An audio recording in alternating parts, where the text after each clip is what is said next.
The last room on the left. It was supposed to be a relaxing weekend. A road trip through the quiet countryside with friends. No phones, no deadlines, just peace. Sam, Nora, Ryan, and Claire had been friends since college, and they were finally getting a break from their stressful lives. But peace was the last thing they found. Rain poured heavily as they drove deeper into the woods. Thick fog rolled across the narrow roads, and the GPS lost signal. Ryan, who was driving, squinted at the map on his phone. "There's an old and about 10 minutes ahead," he said. "Let's stay the night." The others agreed. The storm was getting worse. They found it standing alone in the middle of nowhere, Ashmore Inn, a tall, gray stone building with crooked windows and ivy crawling up the walls. A rusted sign swung in the wind. Nora hesitated. "This place looks off." "We don't have a choice," Sam said. "We'll leave first thing in the morning." They entered the inn, soaked and shivering. Inside it was strangely warm. A tall, thin man in a dark suit stood behind the counter. He had pale skin, long fingers, and eyes that never blinked. "For rooms?" he asked, his voice dry and hollow. Yes," Claire said. "Just for one night." "Second floor," he said, handing them keys.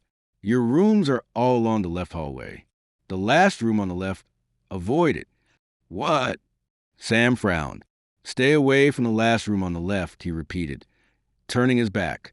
They climbed the creaking staircase to the second floor. The hallway was dimly lit, with faded wallpaper and portraits of people with blurred faces. Water dripped somewhere nearby.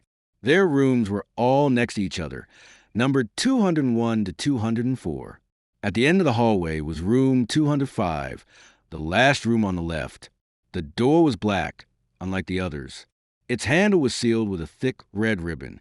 Claire chuckled nervously. "Maybe it's under renovation." But Nora stared at it longer.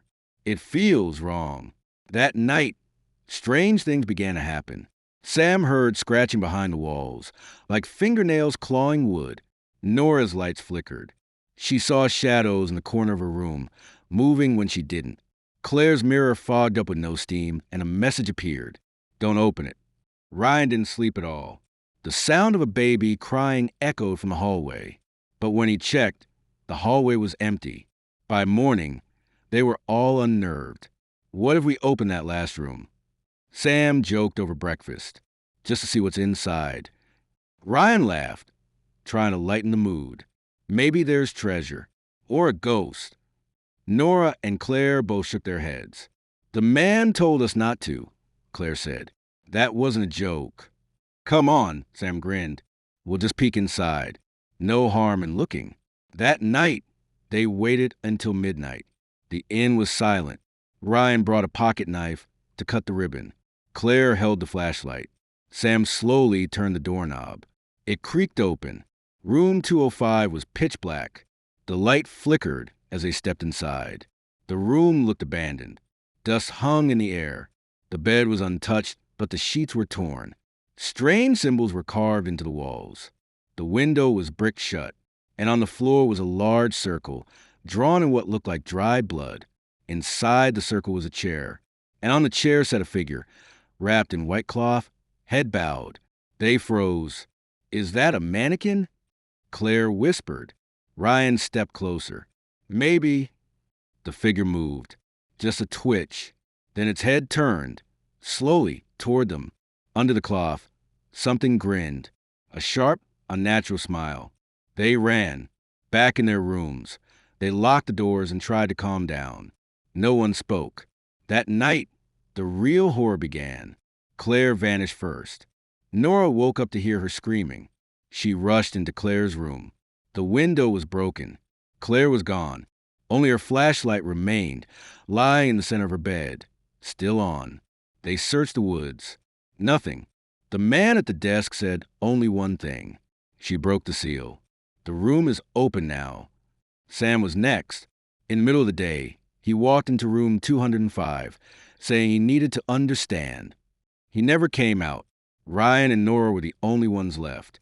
They tried to leave, but every road led back to the inn. The woods changed. The fog thickened. Time felt broken. In desperation, Nora confronted the man at the desk. "What is this place?" What's in that room? The man stared at her. It's not the room. It's what we locked inside. A soul torn from death, seeking to where the living. You knew we'd open it. You were chosen. This place draws those whose hearts are wounded. Ryan found Nora crying in the hallway. We have to end this, she whispered. We have to go back in. They entered room 205 together. This time, the circle on the floor was glowing. The chair was empty. But voices echoed from the walls, screaming, whispering, laughing. The mirror on the far wall shimmered. Suddenly, Claire appeared in the mirror. Her eyes were black. Her smile was twisted. Join us, she said. It's beautiful in the dark. A shadow figure emerged from the corner. Long arms, a face stitched shut. It moved like smoke, fast and impossible to follow. Ryan screamed. The shadow wrapped around him. Nora grabbed the mirror and smashed it. There was silence. Nora woke up on the floor of room 205. Ryan was gone. She was alone. Blood dripped from the walls. The symbols were now burning. The bed levitated slightly, as if breathing. And then she saw it. A journal under the floorboard. It belonged to a girl named Eliza, dated 1903. We tried to trap it. It wore father's skin. It whispered in our dreams. Only blood seals it. We sealed the room. If someone opens it, it will need a new host. Nora understood. It wasn't just a ghost. It was a being, a soul eater, a spirit that mimics, copies, and replaces. Room 205 was not a prison. It was a feeding room. And now she had opened the door. Nora tried to escape. She ran through the inn, but every hallway twisted back to 205. She screamed. She cried. She tore the red ribbon from her neck, the one the man had given her earlier for protection. It burned in her hands. Then the man appeared one last time. Do you want to stop? He asked. Yes, she cried. Then offer your pain, your fear, your name. She hesitated. What's your name, child?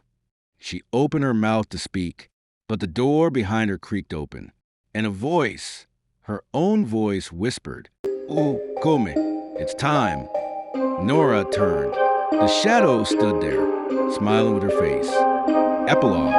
Ashmore still stands. The man at the desk still greets visitors. The second floor is still open to guests. And the last room on the left? It still waits for someone curious enough to open the door. But if you do, be ready to lose everything, even your name.